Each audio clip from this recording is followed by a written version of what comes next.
고린도전서 15장을 지금 계속 보고 있는데요. 오늘 35절부터 49절에서 35절이 이제 오늘 말씀의 내용이 어떤 내용인지를 설명하기 시작하는 내용입니다. 자, 보면 누가 묻기를 죽은 자들이 어떻게 다시 살아나며 어떠한 몸으로 오느냐 하는 거지요. 부활이라고 하는 거 실제로 어떻게 되는 것이고, 또 부활한다고 했을 때 이 몸이라는 게 어떤 모습으로 부활을 하느냐 하는 거지요. 그러니까 사람이 죽으면 이제 시신을 땅에 묻든가 아니면 불에 태워서 화장을 하든가 뭐 이런 식이 보통 하는데, 그러고 나면 육체가 썩어서 없어지잖아요. 흙으로 돌아가잖아요. 근데 흙으로 돌아간 그 육체, 그러면 우리가 부활한다고 했을 때 이 몸이 어떤 몸을 갖게 되느냐, 이런 의심을 하고 질문을 하게 되어지는 거죠. 그것에 대해서 사도 바울이 오늘 아주 부활이 어떻게 되는 건지, 그리고 부활할 때 우리 몸은 어떤 몸으로 오는지를 자세하게 설명을 해주게 되죠. 이런 질문을 또 하기도 해요. 내가 나이를 먹어서 죽게 되면 한참 이게 늙어버리고 병도 들고, 또 어떤 사람은 신체가 이렇게 부서지고 깨어지는 경우도 있잖아요. 그래서 다리를 잘라낸다든가 팔을 잘라낸다든가 눈이 완전히 실명을 한다든가, 여러 가지 이제 나이를 먹고 늙어가면서 혹은 병이 나고 사고를 당해서 우리 몸이 이렇게 이제 부서지고 깨어지고 고장 나는 부분들이 많이 생기잖아요. 그럴 때 그 모습 그대로 부활하면 그럼 어떻게 해요? 그죠? 그럼 부활했는데도 여전히 몸에 장애를 갖고 있고 고장 나 있고 이러면 그건 부활하지 않은 거는 차라리 낫잖아요.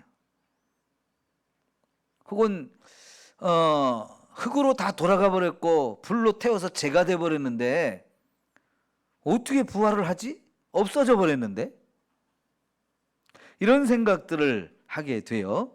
그럴 때 이 부활에 관한 이야기를 사도 바울이 상당히 잘 설명해 주고 있는데, 첫째는 우리가 농사를 짓는 것을 통해서 설명을 해주고 있는데, 우리가 주변에서 볼 수 있는 자연 현상들, 이런 것을 가지고 이제 자세하게 아주 쉽게 설명을 해주는데요. 우선 씨 뿌리는 걸 통해서 가르쳐 주고 있어요. 우리가 씨를 뿌릴 때 그 씨앗이 있죠. 씨앗을 뿌렸으면 씨앗 그대로 나나요? 씨앗이 이게 뿌려면 거기에 흙 속에 묻히면서 시간이 지나면 그것이 반드시 썩게 되어 있어요. 그것이 마치 사람이 죽어서 장례를 치러가지고 흙으로 돌아가기 위해서 썩어버리는 그 상태하고 거의 비슷하지요. 근데 사람의 몸을 이제 흙에다 죽은 시신을 묻어가지고 거기서 썩어버리면 거기서 사람이 솟아나오는 게 아니에요. 거기서 다시 사람이 살아나오는 건 아니에요. 그냥 흙으로 돌아가는 것 뿐입니다. 그런데 놀랍게도 예수님이 재림할 때 흙으로 돌아간 우리 육체가 놀랍게 부활을 하는 이 역사가 이루어지는데, 그것이 마치 씨앗을 땅에 뿌렸을 때 거기서 썩어지지만 얼마 시간이 지나면 거기서 막 이렇게 새싹이 돋아나 가지고, 이게 내가 어떤 씨앗을 심었느냐에 따라서 그것이 보리가 나오기도 하고 밀이 나오기도 하고 쌀이 나오기도 하잖아요. 거기에 꽃나무가 피기도 하고 진짜 나무가 되기도 하고, 다양한 모습으로 뭐든지 씨앗을 심었는데 거기서 놀랍게 땅 속에서 썩어버리는데도 불구하고 거기에 새 생명이 솟아나는 것을 볼 수 있어요. 여러분, 우리가 복숭아 씨앗을 심었다고 한번 생각해 봅시다. 얼마나 딱딱해요? 크고 딱딱하잖아요. 근데 거기서 이게 썩지 않고 그대로 있으면 절대로 아무것도 나오지 않아요. 그냥 그대로 있어요. 씨앗 그대로 있어요. 그러나 그게 썩어버리면 우리가 볼 때는 썩어버리면 죽은 것 같은데 이렇게 되어졌는데 썩고 끝나는 게 아니고 거기서 싹이 트는데요. 왜 썩을까요? 그것이 썩어서 결국은 거기서 싹이 트는 것에 거름이 되기 위해서 썩어지는 거예요. 그러죠? 물론 또 씨앗이 작아가지고 아무리 썩어도 거름이 별로 안 되는 것들은 미리 흙에다가 거름을 충분히 줘가지고 싹이 텄고 뿌리가 내릴 때 거기서 충분히 양분을 흡수할 수 있도록 이렇게 거름도 주지만 어쨌든 간에 썩어서 없어질 것 같은데 거기서 희한하게 썩으면서 싹이 튼단 말이죠. 그리고 그것이 자라면 내가 무슨 씨앗을 심었는가에 따라서 거기에 반드시 거기에 맞는 싹이 돋아요. 그래서 우리가 보면 요새 씨앗을 뿌리거나 아니면 그 씨앗을 이렇게 뿌려가지고 싹이 난 것들을 모종을 막 팔아가지고 요새가 한참 씨 뿌릴 때 아니면 모종을 심을 때잖아요. 그래서 정신없이 이제 농사일들이 시작이 되어지는데 우리가 집에서 쉽게 먹는 채소들은 이미 벌써 씨앗을 뿌리거나 모종을 갖다 심어가지고 이렇게 사람들이 막 키우는 그런 모습을 볼 수 있어요. 아니면 지난 가을에 심은 시금치나 파나 이런 것들은 벌써 커가지고 많이 뜯어 먹으신 분들이 있더라고요. 근데 요새 이제 막 새싹들을 막 이렇게 뿌려가지고 이렇게 자라는 이런 모습들을 보면 얼마나 이쁘고 신기한지요. 예? 자, 그런 걸 보면서 여러분, 내가 죽어서 흙으로 돌아가도 나는 반드시 부활한다. 이것을 늘 기억할 수 있기를 축원합니다. 맛있게 상추를 뜯어서 밥을 쌈 먹기를 해도 그렇게 먹으면서도 야, 이게 참 생명의 신비, 이게 참 놀랍잖아요. 그런데 그것이 바로 사람에게도 부활의 역사가 반드시 있을 것이라고 하나님이 가르쳐 주는데 이것을 위해서 예수님이 먼저 실제로 죽었다가 부활하시는 것을 보여주셨어요. 그걸 보여주시면서 하나님이 죽은 나를 살린 것처럼 너희도 얼마든지 이제 살려서 부활의 은혜가 있다는 것을 우리에게 확인시켜 주셨죠. 네, 그러니까 우리가요 예수님의 부활을 보고 경험한 저와 여러분이라면, 그걸 믿는 사람이라면 나도 부활한다는 것을 꼭 믿음을 가지고 살아야 할 줄 믿습니다. 자, 여러분, 앞에서 우리가 이미 공부했듯이 우리에게 부활이 없다면 믿을 필요가 없다는 거죠. 그죠? 그러니까 우리가 믿음의, 이 예수님을 믿는 이 믿음의 굉장히 중요한 목적 중에 하나가 예수님처럼 나로 부활해서 천국에서 영원히 사는 거예요. 그죠? 그것 때문에 우리가 예수를 믿는 것이기 때문에 저와 여러분이 이 부활에 대해서 확실한 믿음을 갖고 살 수 있기를 축원합니다. 그럼 여러분, 내가 부활한다는 게 확실해지면 나만 부활하는 걸로 됐어, 그러고 끝나나요? 우선 사랑하는 내 가족들도 다 이 부활의 축복을 누리고 싶잖아요. 가장 좋은 것은 내가 사랑하는 사람들한테 먼저 주고 싶어요. 그러니까 여러분, 믿지 않는 내 가족이 있으면 한 사람을 더 전도해가지고 같이 부활해서 같이 천국에서 영원히 살고 싶잖아요. 네? 이런 은혜가 결국은 부활에 대한 이 믿음이 확실하면 확실할 수 있도록 할수록 내 주변에 있는 사람들에게 더 복음을 전하고 싶은 마음이 간절해지는 거예요. 여러분, 열심히 이 생명의 복음을 전할 수 있는 저와 여러분 되기를 축원합니다. 우리 주변에서 예수 안 믿고 죽는 사람 불쌍히 여겨야 돼요. 또 내가 기회를 놓쳤네. 저 사람 나하고 친한 사람이고, 저 사람 내가 알고 있는 사람이고, 오랫동안 한 동네에서 나하고 같이 살았던 사람인데 내가 저 사람한테 전도를 못해가지고 저 사람이 예수를 안 믿고 죽었네. 그러면 이거 내 책임인데 하는 이런 생각들을 하면서요. 여러분, 내 주변에서 예수 안 믿는 사람이 있으면 그건 내 책임이다 하면서 자꾸 복음을 전해서 한 영혼이라도 더 우리가 부활의 이 기쁨을 같이 누리면서 천국에서 영원히 함께 사는 이런 은혜의 선물을 나누어 줄 수 있는 저와 여러분 되기를 축원합니다. 그러니까요, 우리가 전도해가지고 예수 믿게 된 사람들이요, 이 구원의 복음, 생명의 복음 이걸 깨닫고 나면요, 그 다음에 우리에게 와서 어째 나 같은 사람한테 이렇게 전도를 해줬느냐고, 나 이렇게 예수 믿게 된 거 다 집사님 때문입니다, 권사님 때문입니다, 장로님 때문이다 하면서 얼마나 좋아해요. 예? 우리 그런 축복을 함께 나눌 수 있기를 축원합니다. 사도 바울이요, 자기는 복음의 빚진 자다 그랬어요. 빚을 졌다는 거예요. 여러분, 빚져가지고 빚쟁이들한테 시달리면서 쪼들리면서 살아보셨나요? 저는 13년 동안 교회 빚이 너무너무 많아가지고 정말 힘든 시간을 보내면서 어떻게든 이거 갚아야 된다. 여러분, 빚 안 갚을 수도 있었어요. 못 갚습니다 하고 그냥 버티기 하면 돼요. 그런데 그 많은 빚 안 갚으면요, 교회가 욕을 먹는 거예요. 하나님이 욕을 먹는 거예요.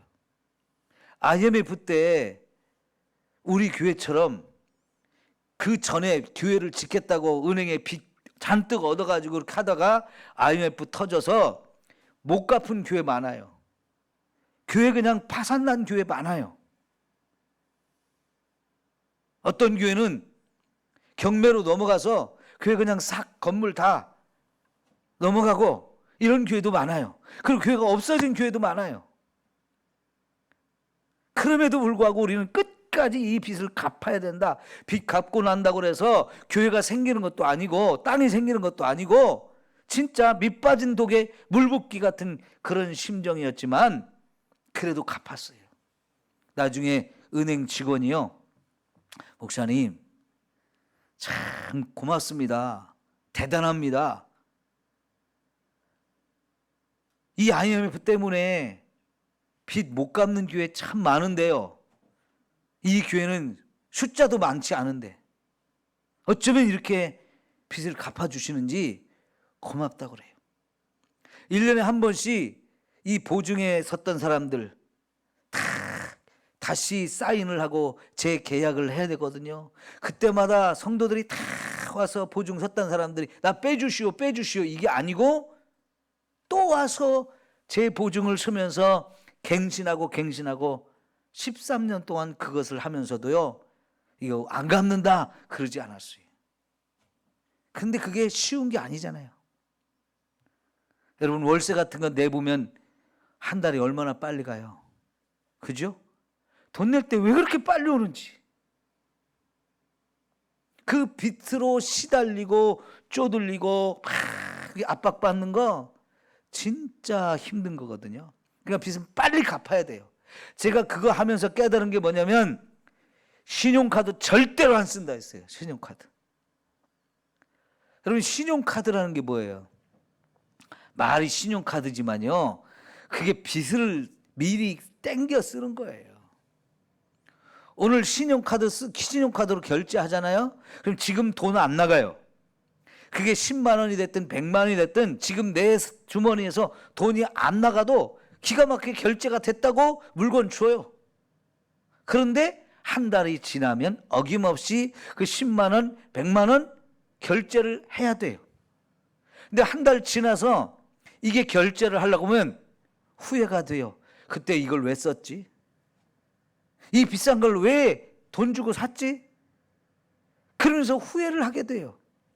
근데 이게 결제를 처음 할 때는요, 살 때는 지금 당장 돈이 나가는 거 아니기 때문에 너무 쉽게 쓰고 쉽게 사요.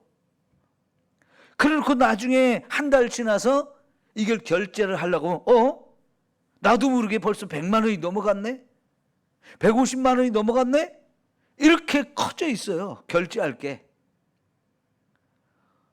한 달 내내 신용카드를 쓰면서 어떤 때는 5천 원도 썼고 어떤 때는 10,000원 쓰고 어떤 때는 5만 원 쓰고 작은 푼돈이 나간 것 같아서 이게 감각이 무뎌져요. 그런데 나중에 결제할 때 이게 한 달 동안 내내 결제가 한꺼번에 쌓여가지고 100만 원, 150만 원 훅 나와봐요.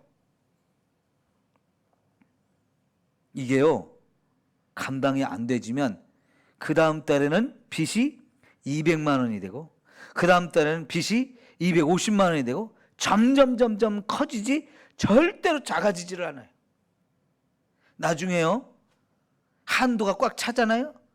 그럼 결제할 돈이 모자라요. 그럼 어떻게 하는 줄 아세요? 신용카드를 하나 또 만들어요. 그래서 이쪽에서 빼서 이쪽 갖고, 나중에 또 이쪽 결제할 때 되면 이쪽 거 빼가지고 이쪽 갖고 돌려막기를 하는 거예요. 1년이 가고 2년이 가고 3년이 가면요, 배로 늘어나 있어요. 배로. 못 갚아요. 나 이거 못 써야지, 안 써야지. 마음은 그런데 쓸 때는 내 돈 나가는 게 아니기 때문에 너무 쉽게 나가요. 제가 신용카드를 없애는데 정말 힘들었어요. 왜 힘드냐? 한 번에 그 결제할 돈을, 목돈을 마련해서 딱 갚기 전에는요, 신용카드를 없앨 수가 없어요. 왜? 지금 당장 돈이 없으니까 또 빌려가지고 그걸 해야 되는데, 신용카드에서 돈도 빌려주고요, 신용카드에서 지금 결제를, 돈이 없어도 얼마든지 쓸 수 있으니까 이게 그냥 막 쓰게 되고요, 절대로 결제가 안 되니까 신용카드를 없애기가 너무 힘든데, 이거 신용카드 없애는데 진짜 오래 걸렸어요. 빚이라는 게 이렇게 무서워요.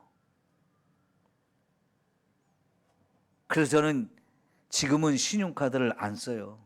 제가 신용카드가 아니고 체크카드라는 거, 지금 당장 돈 나가도록 되어져 있는 이것만 쓰지 신용카드는 안 써요. 여러분, 이 빚이라는 게 정말 무서운 거거든요. 근데 사도 바울은 내가 복음에 빚진 자다 그랬어요. 복음에 빚진 자. 그러면서 로마서에서는요, 우리가 사랑의 빚 외에는 다른 어떤 빚도 지지 말자 그랬어요. 근데 우리는 사랑의 빚을 진 거예요. 이 복음의 빚을 졌다는 게 사랑의 빚을 진 건데, 내가 구원받을 수 없는 영혼을 하나님께서 그 아들을 죽여가지고 나 같은 죄인의 죄를 용서하고 살리셨으니까 이거야말로 사랑의 빚이고 복음의 빚인 거예요. 근데 사도 바울이 나 같은 사람 구원해 준 이게 너무 크다 보니까 나는 정말 이 사랑의 빚을 졌고 복음의 빚을 진 자라고 하면서 어떻게든지 이 빚을 갚아야 된다, 그 마음으로 전도를 했어요.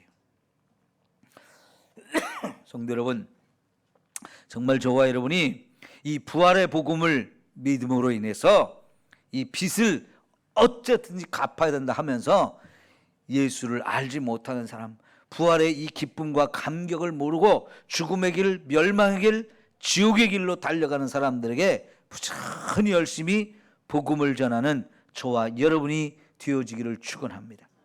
그러니까 지금 이 봄에요, 씨앗을 심어가지고 새싹들이 막 돋아나는 이런 것들을 보면서 저게 부활의 엿과사지. 겨우 내내 잎사귀 다 떨어지고 삐쩍 말랐던 이 나무들이 지금 봄이 되니까요, 꽃도 피고요, 새싹도 피고 얼마나 멋있어요. 벚꽃 구경 많이 하셨죠? 이 군산의 축복은 어디를 가도 벚꽃이 많이 있다는 거예요. 제가 지금까지 살아오면서 이 군산 와서처럼 꽃을 많이 본 적이 없어요. 이 벚꽃 필 무렵이 사순절이 같이 겹쳐가지고 사순절 막 기도해야 하고 경건하게 거룩하게 살려고 하다 보면요, 꽃놀이, 꽃구경 한 번도 해본 적이 없어요. 특히 벚꽃은. 여기 군산은 굳이 꽃구경 안 가도 그냥 이렇게 동네만 돌아다녀도 사방에 꽃이 피니까 정말 벚꽃을 스칸 보고 있는데, 여러분, 그냥 꽃 이쁘다 좋다만 하지 말고 저게 부활의 증표다 이렇게 보시면 돼요. 예? 저게 부활의 증표다. 예? 다 죽은 것 같이 삐쩍 말라 있었잖아요. 남은 집 하나도 없이. 근데 어쩌면 거기서 그렇게 꽃이 피고 새싹들이 돋아납니까? 이게 부활이라고 하는 것을 하나님이 저와 여러분에게 보여주시는 생생한 증거가 돼요. 예? 그래서 이런 걸 보면서 저와 여러분은 부활을 더 확실하게 믿고 사는 저와 여러분이 되기를 축원합니다. 그러니까 여기 36절에 보면 어리석은 자여 내가 뿌리는 씨가 죽지 않으면 살아나지 못하겠고 그랬어요. 죽어야 반드시 살아나는 역사가 있는 거예요. 세상적으로 보면 죽으면 끝나는 것 같아요. 인간적으로 보면 죽은 인간이 다시 못 살아날 것 같아요. 그런데 여러분, 믿음 안에서는 이 죽음이 오히려 축복이라는 거예요. 왜냐하면 죽음이라고 하는 것은 우리가 천국에 가는 과정이에요. 이 과정을 거쳐야만 천국에 가요. 물론 죽지 않고 천국 간 사람도 몇 사람은 있지만 그건 아주 특별한 경우에 하나님이 특별한 은혜를 베풀어서 그렇게 된 거고요. 저와 여러분은 죽음이라는 걸 통과해야만 천국에 갈 수 있어요. 그러니까 죽음이 두려운 게 아니고요, 무서운 게 아니고요, 저주스러운 게 아니고 죽음은 천국 가기 위한 하나의 과정인 거지요. 네? 과정이에요. 여러분, 잠이 안 오면 어때요? 아, 힘들죠. 하룻밤만 잠을 안 자보세요. 연세가 드신 분들은 더 힘들어요. 이틀밤, 3일밤을 안 자보세요. 사람 거의 미칠 지경이에요. 그런데 여러분, 저녁이 돼서 잠을 잔다는 게 얼마나 좋은 거예요. 그죠? 잠을 자면 아침에 기분 좋게 깨잖아요. 새 힘을 얻어가지고, 그죠? 잠을 자야 또 살아요, 이렇게. 오늘 저녁에도 여러분이 이제 집에 가서 좀 있다가 이제 또 주무셔야 내일 아침에 또 힘있게 또 깨어나서 또 하루를 살잖아요. 그런데 잠을 안 잔다고 생각해 보세요. 내일 아침부터 벌써 해롱해롱 해가지고 정신을 못 차려. 기운이 없어. 이상해요. 그러니까 나 죽지 않을래. 죽으면 끝나니까 죽지 않을래. 그게 아니고 죽는 것을 우리는 감사함으로 받아들이고요. 그죠? 내가 죽은 다음에 하나님이 나를 또 부활시켜 주신다. 내가 천국에서 눈을 뜰 거다. 이 세상에서 잠을 자고 이 세상에 눈을 감았지만 천국에서 눈을 뜨게 될 거다. 이런 믿음을 갖게 되어지니까 여러분, 죽는 것이 두려운 게 아니에요. 죽어야만, 그러죠? 죽어야만 다시 살아나는 역사가 있다 그랬어요. 그래서 우리 성경은 주 안에서 죽는 자는 복이 있다 그랬잖아요. 우리가 주 안에 있기 때문에 주 안에 있는 우리에게는 죽음이 두려운 게 아니고요, 피하고 싶은 게 아니고요, 그건 복이라고 그랬어요. 죽는 게 복이 있다고 그랬어요. 얼마나 생각이 달라지는 겁니까? 삶이 달라지는 겁니까? 네? 놀랍지요? 이게 부활의 은혜요, 축복인 줄 믿습니다. 자, 그 다음에 여러분 38절부터 봅시다. 하나님이 그 뜻대로 그에게 형체를 주시되 각 종자에게 그 형체를 주시느니라. 육체는 다 같은 육체가 아니니 하나는 사람의 육체요, 하나는 짐승의 육체요, 하나는 새의 육체요, 하나는 물고기의 육체라. 하늘에 속한 형체도 있고 땅에 속한 형체도 있으니 하늘에 속한 것에 영광이 따로 있고 땅에 속한 것에 영광이 따로 있으니 그랬어요. 여러분, 우리가 이 세상에 육체를 가지고 사는 존재들이 많은데 다 똑같은 육체가 아니죠. 물속에서 사는 애의 이 물고기의 육체하고 땅에서 사는 짐승이나 사람의 육체가 다른데, 또 땅에 살지만, 같은 땅에 살지만 사람의 육체와 짐승의 육체는 분명히 달라요. 그리고 저 하늘을 날아다니는 새의 육체는 또 달라요. 새가 물속에 들어가서 살 수 있나요? 물고기가 산에 위에, 나무 위에 올라가서 살 수 있나요? 육체가 다르기 때문에요. 각각 자기가 사는 환경에 맞게 하나님께서 거기에 맞는 육체를 주셨어요. 그런 것처럼 이제 저와 여러분이 부활할 때 지금에 가지고 있는 우리의 육체가 뭔가 다른 육체로 변화가 일어난다는 거예요.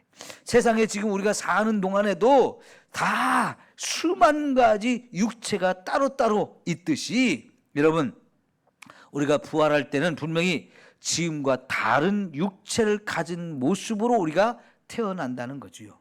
그러니까 여러분, 부활을 걱정하지 말라는 거예요. 지금 내가 몸이 늙었다 이것도 걱정하지 말고, 지금 내 몸에 장애가 있다 이것도 걱정하지 말고, 한쪽 다리가 없어졌다 이것도 걱정하지 말라는 거예요. 왜? 부활할 때 지금 몸 그대로 부활하면 그거는 진짜 부활 차라리 안 하는 게 낫죠. 만약 지금 몸 그대로 부활한다면 차라리 어려서 죽은 게 제일 낫지. 어린아이 모습으로 다시 부활하면. 아니면 제일 이쁠 때 죽은 게 좋지. 제일 건강할 때 죽든가. 그런데 그런 거 아무 걱정할 거 없고 아무 상관할 필요가 없다는 거예요. 부활할 때는 변화가 일어난다는 거예요. 변화. 놀라운 변화가 일어나는데 지금 우리가 가진 거와는 전혀 상관이 없는 새로운 몸으로 변화가 일어나는데, 여러분, 그래서 하늘에 속한 형체, 땅에 속한 형체를 말하고 있어요. 우리의 몸은 지금은 땅에 살기 때문에 땅에 필요한 육체로 우리가 만들어졌어요. 그래서 흙으로 만들었고요. 그 흙에서 나는 것을 먹고 살게 되지만 하늘에 가면 거기서는 땅에서 나는 거 필요 없어요. 거기서는 뭐 온도가 춥네 덥네 이런 거 따질 필요도 없어요. 밥을 먹어서 배가 부르고 밥을 안 먹어서 배고프고 이런 거 전혀 걱정할 필요가 없어요. 왜요? 하늘에서는 그런 것과 상관없는 새로운 몸으로 변화돼서 그 하늘에 사는 몸으로 우리가 완전히 변화된 모습으로 우리가 부활이 되어진다는 거지요. 여러분, 지금요 달나라를 가고 우주선을 타고 별나라도 가는 시대가 되었는데, 달나라 가고 별나라 갈 때 우리 몸이 달나라에 가서 살기에 좋은 몸으로 변화되면 얼마나 좋겠어요. 그런데요, 달나라 갈 때 아직 우리 몸은 변하지 않아요. 그러니까 변화되지 않은 이 몸으로 달나라를 일단 가야 되기 때문에 옷이 달라져야 돼요. 옷이. 지금 우리가 입고 있는 이 옷을 입고는 달나라 가면 안 돼요. 왜냐하면 우선 거기서는 우리가 느끼는 체중이 달라져요. 압력이 달라지다 보면 중력이 다르단 말이에요. 6분의 1로 차이가 나기 때문에 여러분, 달나라에 가서 우리가 한 발짝 뛰면 우리가 뭐 많이 뛰어봐야 1m 뭐 20, 30 이 정도 한 발짝 뛰거든요. 활짝 뛰면. 그런데 달나라에 가서 한 번 뛰면 그거의 6배를 뛰어요. 한 번에 한 번 뛰는데 6m 정도 풀쩍 뛸 수 있어요. 왜 그래요? 우리 몸이 가볍게 느껴지는 거예요. 거기가 우리보다 중력이 6분의 1로 줄어들기 때문에. 그런데 문제는 뭐냐면 지금 이 몸으로 달나라에 갔을 때 그 육체 그 압력이 6분의 1로 줄어들면 우리 몸이 견딜 수가 없어요. 마치 뭐가 같으냐? 뻥튀가 되듯이 되는 거예요. 뻥튀기. 우리가요 티밥을 틀 때 어떻게 해요? 기계에 넣고 막 열을 가하죠. 그러면 그 속에 열이 막 생기면서 압력이 막 세지는 거예요. 그 압력이 센 것을 갑자기 팍 열어버리면 이게 폭발을 해가지고 조그만 쌀을 넣는데 뻥 튀겨갖고 나오는 거예요. 그것처럼 우리가 달나라에 갔을 때 지금 이 옷을 입고 그대로 우주선에 내리잖아요. 그럼 갑자기 우리 몸이 어마어마한 압력이 이제 달라졌기 때문에 갑자기 뻥튀기가 될 수도 있어요. 그래서 달나라에 갔을 때 우리가 그렇게 되지 않게 우리 몸을 보호하기 위해서 거기에 맞는 옷을 입는 거예요. 그러니까 우주선을 타고 간 사람들의 옷이 어때요? 아주 지금 우리가 입는 거하고는 전혀 다른 막 꼭꼭 이렇게 막 철 같은 거, 쇠뭉치 같은 거, 마치 우리가 오토바이 탈 때 헬멧 쓰잖아요. 그런 것 같은, 그보다 더 압력을 잘 견딜 수 있는 그런 모자를 쓰고 그런 옷을 입어야 돼요. 왜냐하면 우리 몸은 그대로 있기 때문에. 마찬가지로요, 우리가 천국에 갔을 때 지금 이 몸 그대로 가면 거기서는 살 수가 없는 거예요. 지금 우리나라에서 살던 사람이 갑자기 동남아시아에 가서 한 달을 산다. 그럼 더워서 이게 견딜 수가 없어요. 더워서. 여러분, 지금 우리가 3,000m 높이의 산 꼭대기에 올라간다. 그럼 머리가 아파서 견디지를 못해요. 숨을 못 쉬어요. 왜? 산소가 그만큼 적어지고 압력이, 중력이 약해지기 때문에 머리가 아프고 막 몸이 힘들어져요. 그런 것처럼 우리가 어디에 사느냐에 따라서 육체가 달라져야 되는데, 하나님께서는요, 부활을 시킨 다음에 저와 여러분을 땅에 살게 하는 게 아니고 천국에서 살도록 만들기 때문에, 그때 부활할 때 우리 몸은 천국에 살 수 있는 몸으로 정확하게 거기 합당한 몸으로 하나님이 완벽하게 변화시켜 주신다 하는 거예요. 이게 부활의 신비이고, 부활을 통해서 저와 여러분에게 주신 또 다른 재창조의 역사이고 놀라운 하나님의 은혜인 줄 믿습니다. 자, 그러면 그때 우리가 이제 변화될 몸을 더 구체적으로 여기 설명하는 내용이 뭐냐면 42절을 봐요. 42절. 죽은 자의 부활도 그와 같으니 우리가 뭘로 심어요? 썩을 것으로 심었는데 썩지 않을 것으로 다시 살아난다. 그럼 여러분, 썩을 것이 썩지 않을 것으로 변화가 되어야 살아나는 거예요. 그죠? 그러니까요, 저와 여러분 부활할 때는 죽음이 다시는 없다는 거예요. 썩지 않는다는 거예요. 죽어야 썩잖아요. 근데 죽지 않는다는 얘기죠. 썩지 않는다는 얘기는 죽지 않는다는 얘기고, 그러니까 비록 이 세상에서는 우리가 죽을 몸을 가지고 지금 살기 때문에 언젠가는 이게 다 썩고 죽을 육신이잖아요. 그런데 부활할 때는 죽음도 없고 썩지 않는 새로운 몸으로 저와 여러분 변화되어서 살아난다는 거예요. 그 다음에 43절에 욕된 것으로 심고 영광스러운 것으로 다시 살아나게 되어진다. 여러분, 지금 저와 여러분의 이 육체는 참 욕된 것이에요. 육체 때문에 저와 여러분이 힘든 게 많아요. 그런데 이 욕된 것이 욕되지 않은 영광스러운 것으로 다 변화되는 거예요. 여러분, 우리가 왜 자꾸 죄를 지을까요? 이 육체 때문에 죄 짓는 게 많아요. 육체에 소욕이 있어가지고 그 육체가 자꾸 지가 좋아하는 거 해달라고 자꾸 그러면서 부끄러운 짓, 더러운 짓을 자꾸 하는 거예요. 그런데 우리가 부활할 때는 그런 것이 없는 새로운 몸으로 변화되니까 영광 속에서 살게 되어지고 죄를 안 짓고 살 수 있는 몸으로 변화되는 거예요. 그러니까 여러분, 이 성경이 고린도전서가 쓰여질 당시에 사람들이 왜 자꾸 부활을 이렇게 못 믿었느냐? 우리가 살아보니까 이 육체가 못된 거예요. 아주 늙어가요. 병들어요. 춥다고 지랄이에요. 덥다고 난리예요. 죽는다고 이제 힘 빠져요. 얼마나 추악해집니까? 그리고 이 육체라는 게 자꾸 죄를 짓는 데만 쓰임받아요. 그 육체를 가지고 있는 게 한이에요. 그러다 보니까 이 육체는 악한 거다. 이 육체는 더러운 거다. 못 쓸 거야. 그 대신 우리 속에는 영, 그것은 거룩한 거고 그것은 영원한 거고 그것은 좋은 거야. 이런 생각을 갖게 되는 거예요. 그래서 영과 육, 이것을 딱 분리시켜가지고 육체는 없어져야 될 거, 이거는 말 들어주면 안 될 거.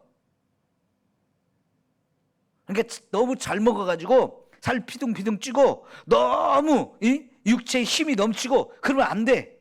그러니까 먹는 것도 절제하고 힘도 좀 빠지게 만들고, 그래서 이 영혼을 자꾸 기쁘게 하고 영혼을 좋게 해야 된다 이러면서 영과 육을 자꾸 나누어서 생각했어요. 그런데 이게 이제 그나마 죽어가지고 육체가 없어졌는데 또 육체를 가진 몸을 가진 존재로 부활한다니까, 야, 그 부활 없어야 돼. 그건 안 좋은 거야. 이런 생각을 했던 거예요. 그런데 왜 그래서 부활을 이렇게 부정하는 이들에게 그게 아니라는 거지요. 부활할 때는 지금 내가 가지고 있는 육체와 똑같은 육체로 부활하는 게 아니고 변화되어진다는 거예요. 썩을 것은 썩지 않을 것으로, 욕된 것은 영광스러운 것으로, 약한 것은 강한 것으로, 육의 몸으로 심고 신령한 몸으로 다시 살아나게 되어지기 때문에 지금 우리가 이 육의 몸, 이 땅에 사는, 땅에 속한 몸이 있다면 신령한 영의 몸, 하늘에 살 수 있는 몸이 따로 있다는 것을 우리에게 가르쳐주며, 그렇게 부활하니까 조금도 걱정하지 말라는 거예요. 그죠?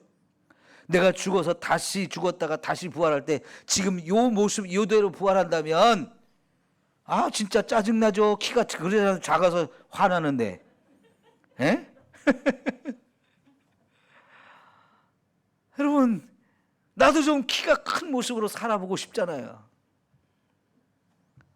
꽃미남들 얼마나 많아요. 미녀들이 얼마나 많아요. 미스 코리아 막 그냥. 그런 몸으로 다시 좀 가지면 얼마나 좋겠는데 이 모습 그대로 다시 부활한다고 생각해봐요. 마음에 안 들잖아요. 하나님, 나 좀 바꿔주세요. 그런데 하나님 바꿔줄까? 여러분, 걱정하지 마세요. 부활할 때 싹 바꿔주셔. 예? 키가 작네 크네 이런 거 걱정할 것도 없고, 뚱뚱하네 홀쭉하네 이런 것도 걱정할 거 없고, 예? 약하네 강하네 이런 거 걱정할 것도 없어요. 예? 진짜 최고의 아름다운 모습으로, 가장 영광스러운 모습으로 저와 여러분을 변화시킬 거기 때문에 거기서는 그런 게 걱정할 게 없는 거예요. 천국에 가서 또 작으면 어떻게 하지? 이런 거 걱정할 거 없다니까요. 천국에 갔는데도 또 못났으면 어떻게 하지? 그런 거 걱정할 거 없어요. 여러분, 병원에 해산하러 갈 때 임산부의 걱정이 뭡니까? 우리 아이가 태어날 때 손가락 발가락은 다 있나? 오장육부 약한 것은 없나? 그게 다 걱정이잖아요. 그래서 제일 먼저 손가락 다 있어요? 발가락 다 있어요? 이거 물어보잖아요. 그거부터 확인하고. 근데 천국에서 우리 부활할 때 전혀 그런 거 걱정하지 않아도 돼요. 그 천국에서 살기 가장 아름다운 모습으로, 그리고 영원히 영광스러운 모습으로 저들이 변화되어서 주와 함께 영원히 살 수 있는 하늘에 속한 몸으로 저와 여러분이 부활한다 이거죠. 자, 그리고 이제 마지막으로요, 45절부터 이제 49절을 봐야 되는데, 기록된 바 첫사람 아담은 생명이 되었다 함과 같이 마지막 아담은 살려주는 영이 되었나니 그랬어요. 여러분, 창세기 2장에서 하나님이 아담을 처음 만드실 때 흙으로 우리 몸을 만드시고 거기에 코에 생기에 불어 넣으시니까 사람이 뭐가 됐다고 그랬어요? 생명이 되었다. 생명이 있는 이 영을 가진 존재, 생명이 있는 존재로 저와 여러분을 만들었는데 그게 첫사람 아담이었어요. 그런데 지금 여기서 예수님과 아담을 서로 이제 대조해서 비교해서 설명을 해주는데, 첫사람 아담은 그렇게 하나님에 의해서 생명을 가진 존재로 하나님이 창조해 주셨는데, 둘째 아담인 예수님은 무슨 영을 가지신 분이라고요? 살려주는 영. 죽은 자를 다시 살려줄 수 있는 이런 영을 가지신 분이라는 거예요. 그러니까 예수님은 자기만 살아있는 것으로 끝나지 않고 자기가 가진 그 생명, 그것만으로 끝나는 게 아니고 예수님은 다른 사람까지 살려줄 수 있는 영을 가지신 분이라는 거죠. 이게 아담과 예수님의 차이인데, 아담의 이야기를 하는 이유는 저와 여러분이 이 세상에 태어날 때는 아담과 똑같은 몸을 가지고 태어났어요. 그냥 생명은 있기는 있는데 남을 살려줄 수는 없는 나만의 생명이에요. 근데 그게 또 살다 보면 죽음까지 찾아오는, 죽어야만 하는 존재인 거예요. 그런데 예수님은 그 죽음도 이길 뿐만 아니라 죽은 사람을 또 살려줄 수 있는 그런 분이 바로 예수님이라는 거죠. 우리가 그분을 믿어요. 그런데 그 다음에 그러나 먼저는 신령한 사람이 아니고 육의 사람이요 그 다음에 신령한 사람이라. 그러니까 아담이 먼저 나왔고 그 다음에 이제 예수님이 나왔는데, 첫 사람은 땅에서 났으니 흙에 속한 자다. 여러분, 하나님이 아담을 만들 때 아까 제가 흙으로 사람을 만드셨다고 그랬죠. 우리 육체 이 몸을 하나님이 흙으로 만들었지만, 그래서 이 땅에 속한 자이고 땅에서 나는 걸 먹고 살아야 되는 존재지만, 둘째 사람 예수님은 하늘에서 나셨느니라 그랬잖아요. 그러니까 예수님은 본래 하늘에 계셨던 하나님의 아들인데 그분이 사람이 되어서 이 땅에 내려오셨어요. 그러니까 예수님은 하늘에서 오신 분. 그래서 우리가 지난 주일날 이 부활에 관한 그 지난주 금요일날 성찬식에 관한 얘기 말씀 나눌 때 나는 하늘에서 내려온 산떡이다. 하늘에서 내려왔다 그랬어요.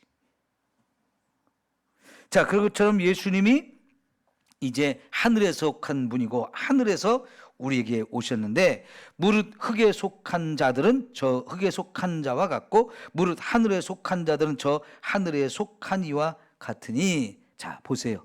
저와 여러분이 흙에 속한 자입니까? 하늘에 속한 자입니까? 비록 저와 여러분도 땅의 흙으로 만들어진 이 육체를 가진 땅의 사람으로 태어났어요. 아담의 후손으로 태어났어요. 그래서 태어날 때는 다 땅에 속한 자였어요. 그런데 예수님을 믿으면서 저와 여러분이 소속이 달라졌는데 이제는 예수님을 통해서 하늘에 속한 자가 되었어요. 아담의 후손으로만 끝났다면 저와 여러분은 여전히 땅에 속한 자이지만, 예수님을 믿는 순간 저와 여러분은 예수님께 속한 자가 되어서 그 예수님과 함께 하늘에 속한 자가 되었다는 거지요. 그러니까 이제 49절에 뭐예요? 우리가 흙에 속한 자의 형상을 입은 것 같이 또한 하늘에 속한 이의 형상을 입으리라. 부활할 때 예수님이 부활하신 그 모습 그대로 저와 여러분도 그렇게 변화되어서 새로운 몸, 이 부활의 몸을 갖게 되는 거지요. 그러니까 여러분, 부활하신 예수님의 몸은 어땠어요? 시간과 공간의 제한을 받지 않고 움직일 수 있는 몸을 가지셨어요. 그러니까 문이 다 닫혀있는 이 공간에 제자들만 있었는데 문을 열어놓지도 않았는데 갑자기 예수님이 딱 나타나셨다가 거기서 제자들이 주는 음식도 드시고 얘기가 다 끝난 다음에 또 갑자기 사라졌어요. 왜 그래요? 부활하시면서 예수님의 몸이 달라져가지고 벽이 있는 것도 상관없어요.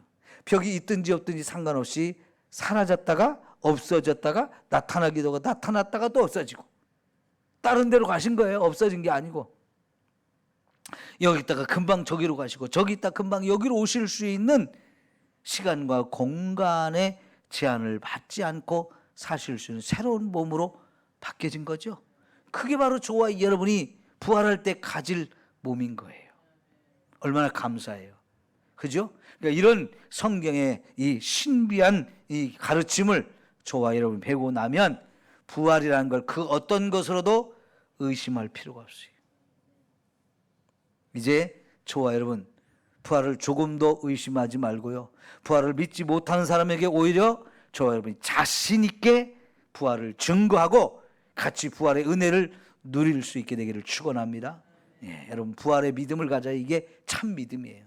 그게 바로 생명과 연결되어지는 것이기 때문에 하늘에 속한 자로서 하늘의 영원한 생명을 영원히 누릴 수 있는 자가 되는 것, 그 바로 예수님의 부활을 믿을 때 나의 부활이 되어지는 것이고요.